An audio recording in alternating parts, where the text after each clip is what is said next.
Hola chicos, ya buenas noches, yo creo que empezamos. ¿Cómo están? Vamos a empezar la clase de anemias. Estoy esperando que me confirmen a ver si Vania puede grabar. No sé cómo, o sabe alguno de ustedes cómo hacer para grabar en el Classroom.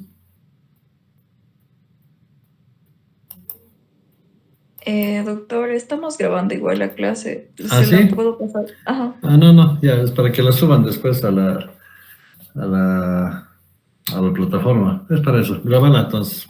Ariana, te encargo a ti. Ok, gracias. Ya. Muy bien, vamos a empezar entonces la clase.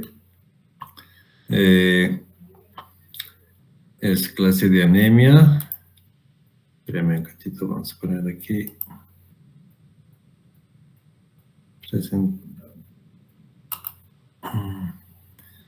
Presentación.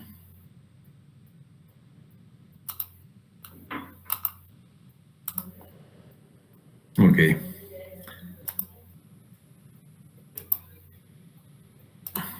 Muy bien. Es una clase corta porque el tema es de por sí no muy... Es muy importante desde cierto punto de vista, pero no es complejo tampoco, ¿no? Y hay muchas cosas que ustedes ya saben. Entonces, bueno, avancemos con las anemias. Dígame, por favor, ¿se ve bien? ¿Cambia las diapositivas? Sí, ¿no? A veces se queda. Bien. Esta es una definición de anemia. Y se define así, ¿no? Como la disminución de la masa de hemoglobina circulante o disminución de glóbulos rojos. Es una definición muy general. Actualmente, como dice, no es muy correcto el diagnóstico según el recuento de Matías, debido a las variaciones de tamaño que experimentan los hematíes. Ahora ya se sabe más. Y en sí, la anemia, esto es muy importante, es un hecho clínico. No es una entidad diagnóstica, ¿no? Sino es un hecho clínico, o sea, significa que es un estado en realidad de la persona, pero no es una patología en sí misma, ¿no? No es una entidad diagnóstica, eso es lo que quiere decir. Por lo tanto, como es un estado de la persona, siempre tiene una causa, y eso es lo que se utiliza, se pone como diagnóstico también de anemia, pero en sí no es una entidad diagnóstica, ¿no? Es un hecho clínico. ¿Ok? Eso es una cosa inicial. Espérame un minuto.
Doctor, creo que tiene su micrófono apagado.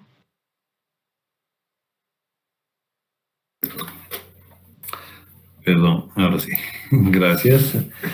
Les decía, bueno, les decía, pero no me oyen. Ahora sí me van a oír. Esta diapositiva es un repaso de lo que ya saben ustedes. Espérame, alguien quiere entrar.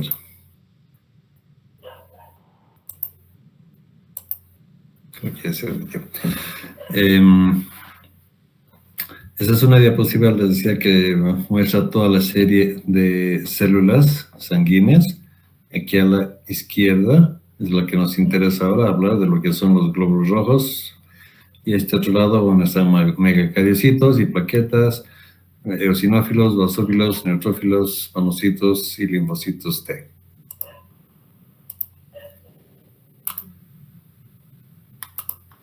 Nos vamos a ocupar de esta parte, que es los glóbulos rojos, ¿no? Esto simplemente es un repaso para ubicarnos en el contexto. Obviamente esto ya lo saben muy bien. Bien, esto también es parte del repaso. Como ven aquí, está dibujada la molécula de hemoglobina y este lado los glóbulos rojos. Ampliando eso, tenemos la molécula de hemoglobina que ocupa la mayor parte del glóbulo rojo, con sus cadenas alfa, cadenas betas, y el grupo M o M en el centro, donde está el hierro y los piroles y todo eso, ¿no? Entonces, bueno, y las cadenas obviamente están formadas por aminoácidos. Para su síntesis son necesarias estos elementos, la vitamina B12, cianocobalamina, y el ácido fólico, ¿no? Principalmente. Bueno, por acción de la eritropoyetina, que es a su vez regulada por la presión parcial de oxígeno. Este es el contexto general para que podamos hablar de las anemias, ¿no? Y creo que este cuadro resume bastante bien eso. En resumen, es justamente así. La eritropoyetina estimula, en presencia de vitamina B12 y ácido fólico, la formación de hemoglobina, que a su vez está presente en el eritrocito. ¿Ok? Y los puntos importantes ahí ya los conocen bien, y esto es simplemente para mostrar cuáles son los puntos.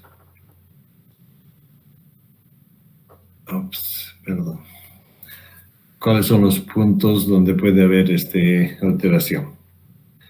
Es importante, antes de entrar, visto desde el punto de vista clínico, tenemos aquí los valores y los rangos normales, o rangos de referencias para todos los parámetros, para decir si están bien o mal las funciones, ¿no?, de la sangre y sus parámetros. Entonces tenemos valores: glóbulos rojos, 6.12 millones por milímetro cúbico, el rango de 4.5 a 6 millones. La hemoglobina, es la cantidad de hemoglobina, pero es por gramos por decilitro, cada 10 mililitros, cuántos gramos de hemoglobina tienen, y los valores son el rango de 13 a 16, como promedio 15. Aquí no estamos haciendo diferenciación de varones y mujeres, sino en general. El hematocrito es otro elemento muy importante, y en esto un pequeño repaso así. El hematocrito, seguramente el 90% de ustedes saben qué significa, pero igual les repito por si acaso. Es el volumen que ocupan los elementos formes, o sea, principalmente eritrocitos. Del total de la sangre, ¿qué volumen está ocupado por glóbulos rojos? Eso es el hematocrito, ¿no? Y en general es 44.8 en promedio, y va desde 38 hasta 50%. Estos otros son un poquito más específicos, son el volumen globular medio, que es qué volumen tiene cada eritrocito en promedio, ¿no? Entonces son femtolitros, 88.4, un valor promedio, y el rango de 80 a 100.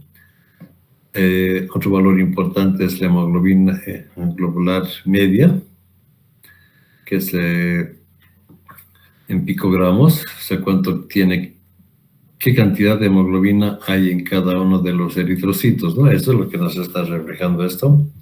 28,9 los valores, 26 a 34 el rango, picogramos. Y la concentración media de hemoglobina corpuscular, que es esto, que ya no es lo mismo que la cantidad, sino la concentración. Y acuérdense esto, yo siempre les repito eso en el segundo, es muy importante tener claro el concepto, que no es la misma cantidad y que concentración. Si hablamos de concentración, es cuánto hay por o en relación a un determinado solvente. Perdón, van a admitir a alguien, ya admitió, ¿no? Entonces, la concentración media de hemoglobina corpuscular es en promedio 34.4 y el rango de 31 a 36 gramos por decilitro. ¿Ok? Bueno, y finalmente este es un índice que es de 13.6. El ancho, es un índice, bueno, es el ancho de distribución eritrocitario, significa eso, el RDW, son siglas de inglés, ¿no? Para ver, eso nos indica si la forma del eritrocito es más o menos regular, ¿no? Es un disco bicóncavo, pero puede estar muy ancho o muy delgado, y es lo que nos indica este RW, que es el ancho de distribución, que va de 11 a 15 y el promedio 13.6. Muy bien. Entonces, estos son los valores importantes desde el punto de vista clínico, ¿no? Para dar un diagnóstico, aunque ya hemos dicho que no necesariamente es una entidad diagnóstica, pero sí es importante para poder decir, en el sentido diagnóstico, si hay o no hay anemia. ¿Ok? Muy bien. Bien, entonces, a partir del cuadro anterior, les decía, hemos hecho el repaso general para encontrar dónde están los puntos importantes en los que puede alterarse para que se produzca una anemia. Entonces, hay factores externos y factores internos. Primero vamos con los internos. Espérenme, tengo que admitirlos. Tenemos aquí el eritrocito, bueno, externos e internos. Entonces, en los factores internos tenemos aquí, puede alterarse la membrana del eritrocito, puede alterarse el proceso de maduración del eritrocito, puede alterarse también las cadenas proteicas, puede alterarse la cantidad de hierro y pueden alterarse los aminoácidos y pueden estar alterados también estos dos coadyuvantes en la maduración y en la formación del glóbulo rojo, que son la vitamina B12 y el ácido fólico. Estos dos participan principalmente en la síntesis del ADN y por eso son tan importantes, y su carencia o su disminución va a afectar obviamente a la maduración y a la formación del glóbulo rojo. Esto es entonces para tener una idea desde el punto de vista fisiopatológico, dónde puede estar alterado y según dónde se haya producido esa alteración, la expresión clínica y la sintomatología va a ser también ligeramente diferente, ¿no? Ok, entonces, bueno, vamos a ir viendo según eso. Bueno, y aquí entre los externos, me estoy olvidando algunos factores externos que básicamente lo que van a producir es una alteración en sí de la sangre, es básicamente una hemólisis, ¿no? Una destrucción de los glóbulos rojos, o también puede ser externo o interno también la alteración en la regulación. Eso, por ejemplo, externo sería si estamos en una situación de hipoxia, ¿no? Crónica, sobre todo en lugares de altura, como en La Paz o en la montaña, que si no hay suficiente capacidad de adaptación a la altura, pues sí vamos a entrar en un proceso de alteración. Ok. Bien, entonces ya entrando a la entidad en sí misma de lo que es el estado anémico. Que cada vez tengo que entrar a admitirlos. Podemos definir las causas de la anemia en solamente tres. Disminución en la producción de eritrocitos, en el proceso de producción. ¿Qué implica eso? La formación, sus coadyuvantes y todo el proceso de formación en la médula ósea, principalmente, que es ahí donde se produce. Entonces, ese es uno de las causas, ¿no? Disminución en la producción de eritrocitos. Una segunda, una destrucción acelerada, porque el proceso, ya saben ustedes bien, eso que se produce en la médula ósea, sale a circulación y en la circulación están 120 días, más o menos, ¿no? Y luego se van destruyendo. Esa destrucción puede ser también acelerada y por tanto también disminuir el número total de eritrocitos. Lo mismo que si disminuye la producción, lo que va a disminuir es también la cantidad total de eritrocitos.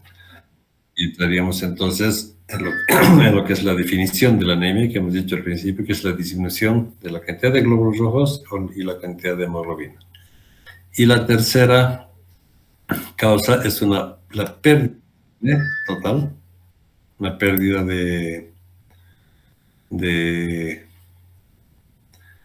sangre, ¿no? De hecho, una hemorragia, ¿no? O sea, eso es una pérdida de sangre a través de la solución de continuidad, o sea, una herida del sistema vascular. Eso es una hemorragia, ¿no? Que puede ser aguda, masiva, no tanto como para llevar a un shock, pero sí importante, o crónica, ¿no? Con pequeñas cantidades durante largo tiempo que van a llevar a la misma situación. Ok, entonces esas son las tres causas. Las principales entidades causantes de anemia por disminución en la producción, vamos a ir viendo uno por uno, son los siguientes, ¿no? Uno, deficiencia de elementos esenciales para la eritropoiesis. ¿Cuáles son? Ferropenia, disminución de la ingesta de hierro. Eso más o menos se calcula que es a largo plazo, la falta de... Si una persona deja de ingerir hierro, por lo menos tiene que estar unos 10 meses sin ingerir hierro para que entre en un estado de anemia, porque hay suficiente reserva en el organismo, tanto en músculos como en forma de la hemosiderina, ¿no? Está guardado, almacenado el hierro ahí. ¿Okay? Entonces, para llegar a una ferropenia tiene que ser probablemente una situación de disminución de la ingesta, pero durante largo tiempo. Deficiencia de folatos, que son justamente lo que decíamos, la deficiencia de ácido fólico, que son los que contribuyen a la formación del ADN, ¿no? A la síntesis del ADN. Luego, deficiencia de cianocobalamina. Perdón un momentito, voy a sacar una...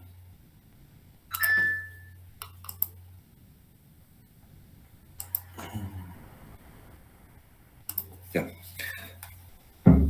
Deficiencia de cianocobalamina, que es la vitamina B12, que eso ya han visto incluso desde el año pasado, desde un año, como la vitamina B12 es importante para bueno, tiene que absorberse a nivel del estómago, junto con el factor intrínseco. Luego, deficiencia de piridoxina, deficiencias de aminoácidos esenciales, eso ya implicaría una desnutrición, ¿no? Directamente. Deficiencias de cobre, que son otros coadyuvantes para la maduración y formación de glóbulos rojos. Ok, esas son, digamos, las causas que engloban la deficiencia de elementos esenciales para la eritropoiesis.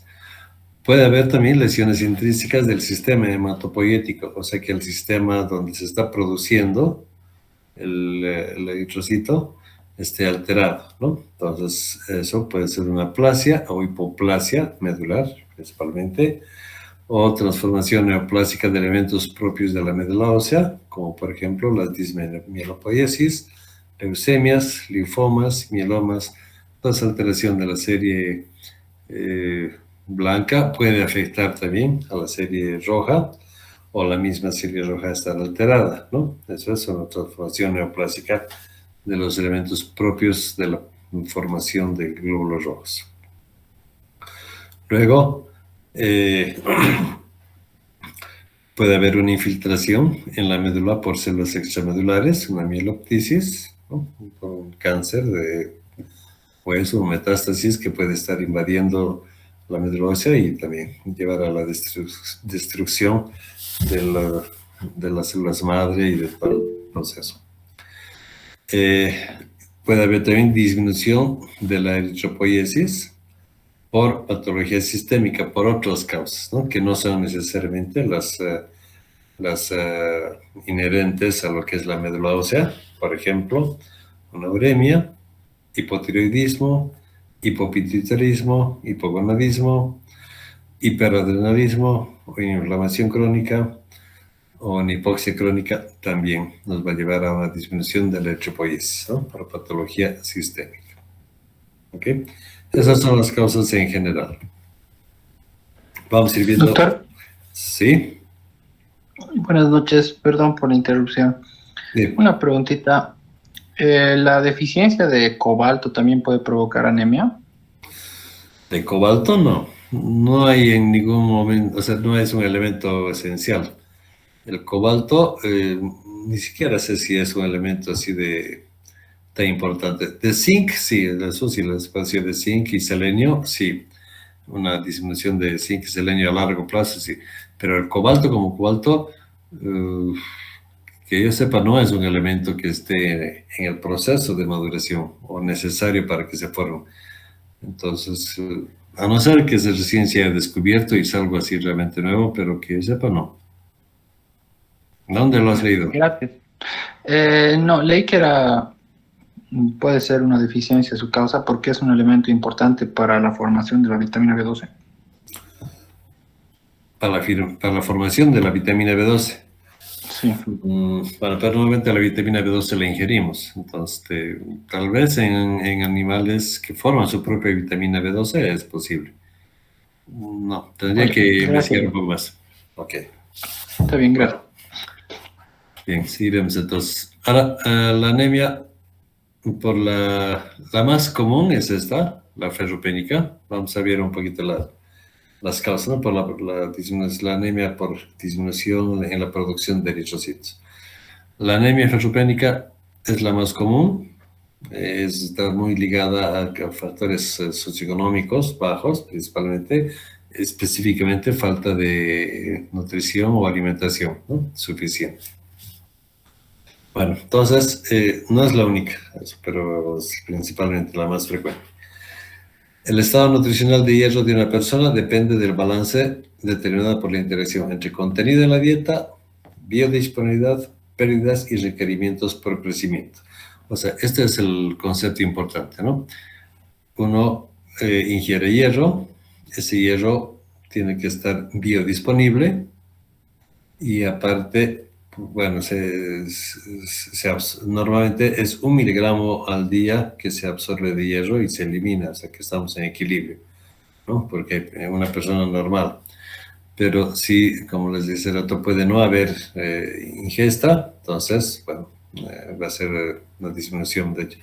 O no estar biodisponible significa que sí hay ingesta, pero está guardado, ¿no? Como hemosiderina o con cualquier otro proceso algún otro proceso que secuestre al hierro. Es posible. Bueno, puede estarse perdiendo también. A veces como sangre oculta se va perdiendo, ¿no? Son pérdidas pequeñas, no es hemorragia en sí, pero sí es pérdida. O a veces por algunas otras enfermedades, como el hierro no solamente está en la sangre, sino también en el músculo, puede o ser secuestrado ahí o perderse de ahí y bueno, se va a ir desequilibrando. Y también por requerimientos por crecimiento, ¿no? Si una persona está en la etapa de niñez, adolescencia y está requiriendo, aumentando toda la masa muscular y no tiene suficiente ingesta, bueno, va a tener un requerimiento mayor del que está ingiriendo, entonces también va a quedar en una situación de anemia. ¿Okay? Bueno, la más frecuente es consecuencia de pérdida excesiva de hierro. Y bueno, en cuanto al proceso de que se presente la anemia ferropénica, especialmente hay 3 grupos en la población general importantes, que son los más los que están en mayor riesgo, ¿no? Los más propensos. Los lactantes, las mujeres en edad reproductiva y los pacientes con hemorragias gastrointestinales crónicas. Esos son los 3 grupos de población que están en mayor riesgo. ¿Okay? Los lactantes porque todavía no tienen una buena, un buen almacenamiento. Mujeres en edad reproductiva porque están menstruando y cada mes tiene una cierta pérdida, ¿no?, de sangre. Y si se embarazan, pues ese su hierro tiene que además proveer para sí misma, pero también para el bebé. Entonces, obviamente, su requerimiento es mayor, ¿no? Por eso es una población que está en riesgo. Y los pacientes con hemorragias gastrointestinales crónicas, que es en la que principalmente se pierde en estado de sangre oculta, ¿no? No es claro. No es muy claro, pero sí o sea, no es muy clara la pérdida de sangre, ¿no? Sino que como sangre oculta se va perdiendo. Y eso es a largo plazo, especialmente en personas mayores.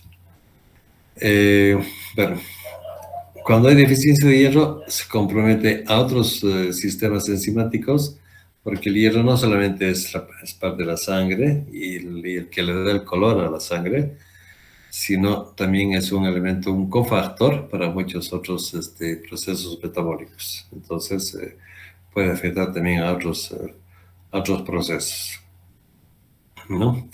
Lo que les mencionaba, está como parte de la mioglobina. Si se acuerdan, la mioglobina es la molécula parecida a la hemoglobina, pero es la que está en el músculo y es la que transporta el oxígeno desde el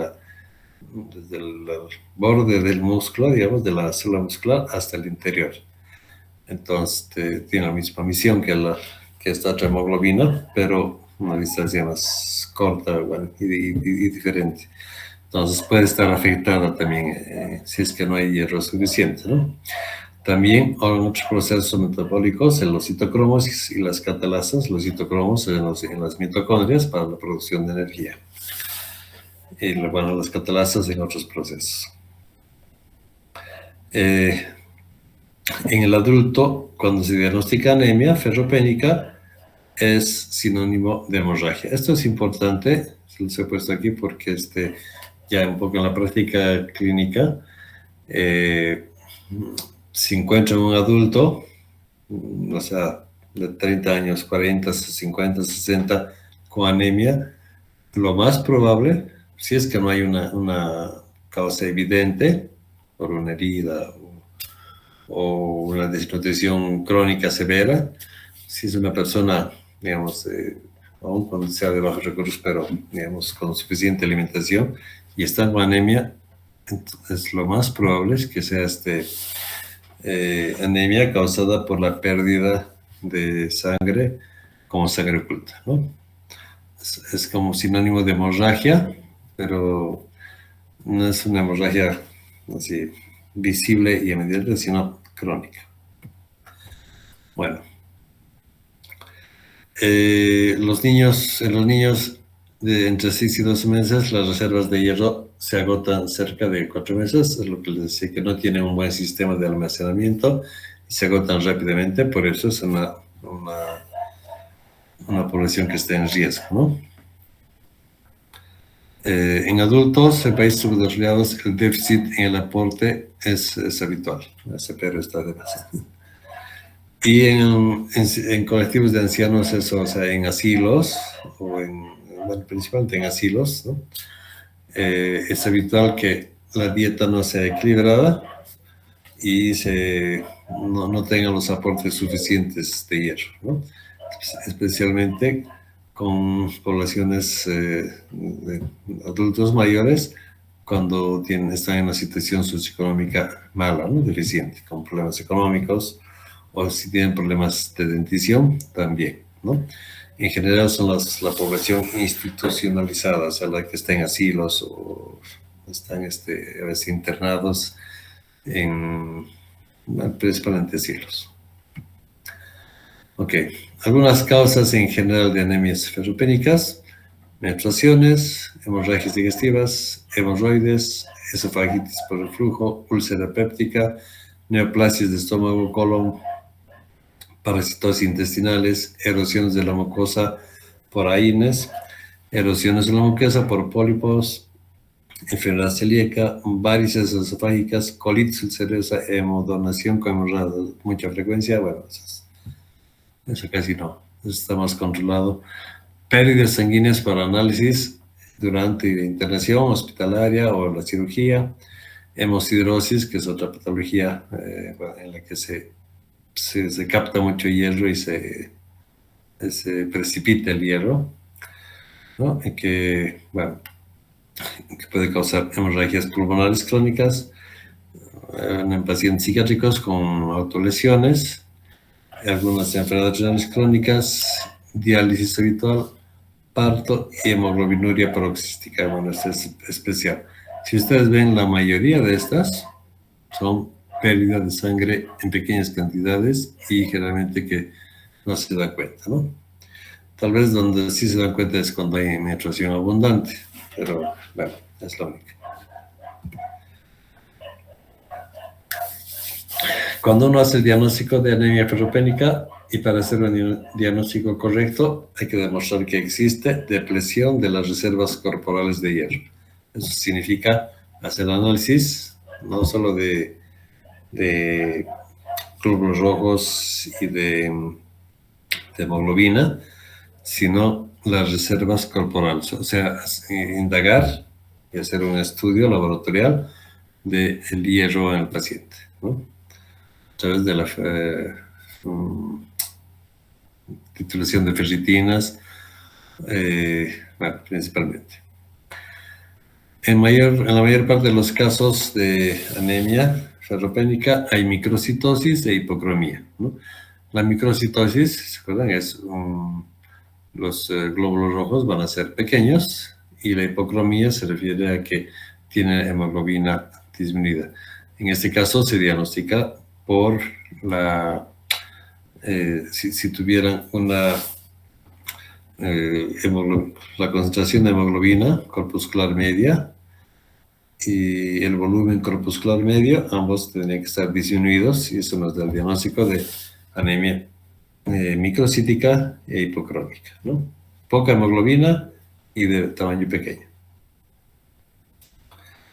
A veces en algunas situaciones hay anemia, pero si es ferropénica, pero secundaria a otros procesos inflamatorios, ¿no? En ese caso hay que ver o investigar los valores de ferritina, ¿no? Para ver cómo se está transportando ese hierro.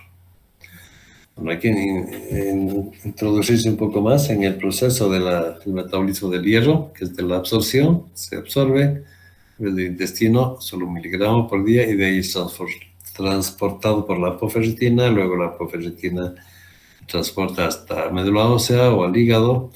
Bueno, entonces la ferritina es un indicador del transportador. Por tanto, medir los niveles de ferritina nos va a indicar cómo está siendo transportado y si hay suficiente, bueno, si la causa puede ser esa, ¿no? Si hay poco hierro, la ferritina disminuye, entonces o sea, no hay que transportar, ¿no? Si hay poca ingesta de hierro. Entonces nos indicará el nivel bajo de ferritina, nos indicará que o está ingiriendo poco hierro en general, o por otra causa no está produciendo suficiente ferritina.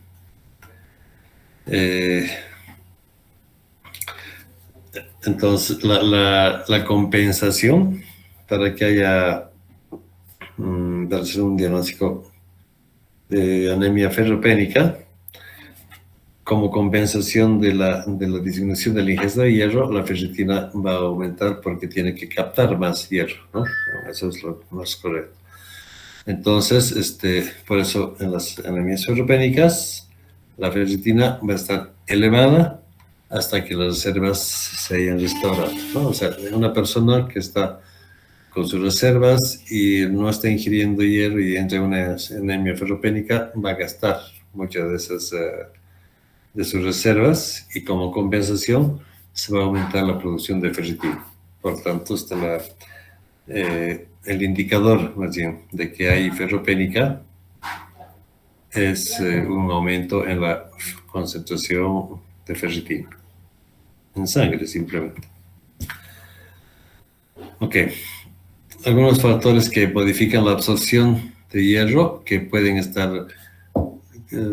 ser complementarios, digamos, para que poder hacer un diagnóstico, ¿no?, de ferritina, pero secundario. Entonces, o más bien buscando la etiología, ¿no?, en qué momento o por dónde está perdiendo sangre, ¿no? Entonces, los factores que modifican la absorción de hierro, la presentación del hierro, bueno, el hemo es el orgánico y el no hemo es el inorgánico. La composición gastrointestinal es el clorhídrico. La pepsina, que libera el hierro de la hemoglobina, favorece la formación de quilatos. Los azúcares también son otro factor. O sea, todos estos ayudan, ¿no? Eso se refiere, positivos, ayudan a la absorción de hierro. Vitamina C también. En cuanto a la composición gastrointestinal, los factores negativos, los que disminuyen la absorción, los sulfatos, la presencia de taninos, fitatos, gastroferritina que se liga al hierro e inhibe la absorción, ¿no?, la presencia de esta sustancia. Un vuelco plasmático del hierro, bueno, factores que favorecen la absorción, ferropenia, aumento de la eritropoiesis, y negativos, sobrecarga de hierro, inflamaciones, eritropoiesis ineficaz, ¿no? Esos son los que van a disminuir la formación de la captación de hierro, ¿no? Y a nivel del intestino, los factores que ayudan a la formación, a la absorción, son un buen estado de la mucosa, que solo absorbe hasta 5 o 10% del hierro ingerido. En general, si se le da más hierro, se elimina con las heces. Y la transferrina, que es un transportador intracelular, la presencia de transferrina va a coadyuvar a que se absorba más hierro, ¿no? Y factores negativos, los que impiden la buena absorción, simplemente un mal estado de la mucosa intestinal. ¿Ok? Bueno, eso es en la parte de ferropénica, principalmente, que hemos abundado un poco porque es la más común. Hay otras que son las anemias macrocíticas, la anemia macrocítica, que se deben a deficiencia de vitamina B12 o folatos, ¿no?, o ácido fólico, es lo mismo. La vitamina B12, ya saben, es una estructura compleja, parecida a la protoporfirina, con átomo de cobalto dentro de un anillo. En este sentido, perdón, aquí sí, tal vez esto sí puede responder a lo que me preguntaba Rodrigo, ¿no? Claro, en este sentido sí. La falta de cobalto va a disminuir la producción de vitamina B12, por ahí sí. Bueno, esta B12 es esencial para el metabolismo y nosotros no podemos sintetizar, ¿no? Es lo que le decía. O sea, como absorbemos vitamina B12, pues no necesitamos. Pero si la absorbemos, ya viene con cobalto. Perdón, David quiere entrar. No, ya entró, creo. Ya el suministro diario, 1 microgramo diario para que funcionen los tejidos. B12 más el factor intrínseco es resistente a los jugos digestivos y se absorbe a través de eso, ¿no?, junto con ácido clorhídrico principalmente a nivel del estómago. Entonces, se absorbe en el hilo terminal después de juntarse con el ácido clorhídrico y pasa por todo el intestino, se absorbe ahí. Y una vez que llegan al plasma, se transportan por un transportador, ¿no? Que son la transcobalamina 2 hacia diferentes tejidos, especialmente hacia la médula ósea. Entonces, bueno, este es un cofactor muy importante para la maduración. Aquí tienen un esquema breve de lo que es el factor intrínseco más vitamina B12, cómo la manera en cómo se absorbe en la célula, y la transcobalamina la transporta hasta sangre portal y de ahí al intestino, ¿no? Ok.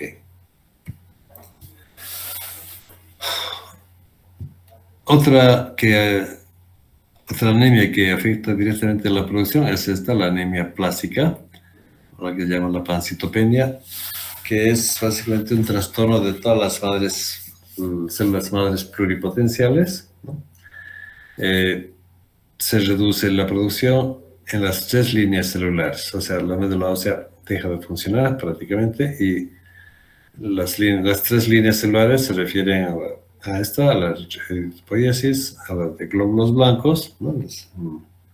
Y a los megacariocitos. Entonces, la médula de plano deja de funcionar. Causas de esta anemia, principalmente radiación, especialmente en radioterapia, por toxinas, ¿no? Los tóxicos o químicos, que es más o menos común ver en pacientes que han pasado por quimioterapia, donde las dosis son altas y son muy tóxicas y, bueno, destruyen la médula ósea, entonces pueden entrar a ese estado, ¿no? A un estado de anemia plástica. En general, la sintomatología de estos pues, son fatiga, debilidad, palidez, equimosis, hemorragia nasal, petequias. O sea, son síntomas que reflejan la falta de glóbulos rojos, que sería esta parte, fatiga, debilidad, palidez, la alteración de los factores de coagulación, en este caso los megacariocitos, ¿no? Con la equimosis y hemorragia nasal espontánea, ¿no? Y petequis, ¿no? La formación de pequeños hematomas en la piel. Signos, excepto estos, son muy poco evidentes. Y bueno, el único tratamiento es reemplazo de células madre, ¿no? Esa es una de las anemias más muy difícil porque es vital, pero bueno, en este caso hay que hacer trasplante de médula, que es muy costoso y es difícil, ¿no? Ok. La alteración a otro nivel que produce también anemia es a nivel de alteración en la membrana, ¿no? Entonces en la membrana tenemos aquí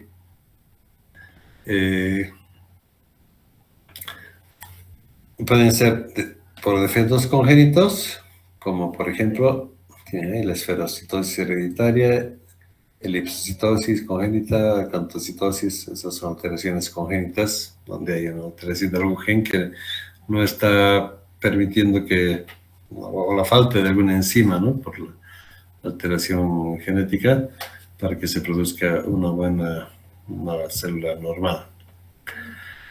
Puede ser adquirida cuando, por ejemplo, la hemoglobinuria nocturna paroxística, ¿no? La primera, la de defectos congénitos, es la más común.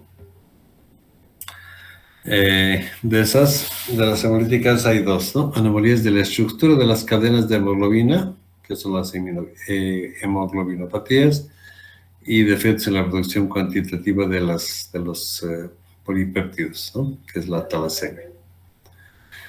Puede haber también anemias hemolíticas por defectos enzimáticos del eritrocito o por factores extraeritrocitarios, como algunos tóxicos, ¿no? Algunos venenos o tóxicos que pueden alterar al eritrocito. Puede haber anemia hemolítica por trauma intracardíaco en trasplantes de corazón, eso es común. Anemia hemolítica por angiopatía, eso son también alteraciones, enfermedades vasculares principalmente. por hipertermia, cuando hay algunas fiebres severas, malignas, como en el caso de las parasitosis, por ejemplo, en la terciana, que se llama, se me dio el nombre. Anemias hemolíticas por mecanismos inmunes, ¿no? Que, por ejemplo, en caso de la enfermedades autoinmunes, por ejemplo, el linfomas, ¿no? Por ejemplo, también. Enfermedades hemolíticas del recién nacido, por eso ya saben, por sangre incompatible, o hiperesplenismo, cuando el hígado empieza a trabajar, a cumplir su función más de lo que necesita. En general, estas anemias, aquí hay unos ejemplos de que se afecta la membrana y el eritrocito pierde su forma o se vuelve muy frágil, y cuando pasa por algunos vasos pequeños se rompe fácilmente y bueno, se lisa la membrana, ¿no? Aquí también tienen otros iguales, otras lesiones, que son las anisocitosis, ¿no? Bueno, esas son en general las anemias. Las más importantes, y creo que no vamos a profundizar más en otras, las van a ver en hematología. Por ahora, para fisiopatología, lo más importante es la ferropénica, y estas que, bueno, tienen que conocerlas estas otras, ¿no? Las hemolíticas y la plásica, que son las más posibles que se topen. Ok, bueno, no sé si tienen alguna pregunta hasta ahí.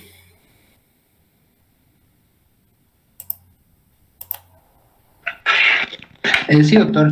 La infección por Plasmodium falciparum igual produce anemia, ¿no? Sí, es la que no me acordaba, justamente, es la anemia hemolítica, sí, justamente por rompe los eritrocitos, ajá, sí, eso sí. Gracias. Esta es la terciana, es la que no me acordaba, que el falciparum. ¿Algo más? Solo Rodrigo preguntar, por lo visto.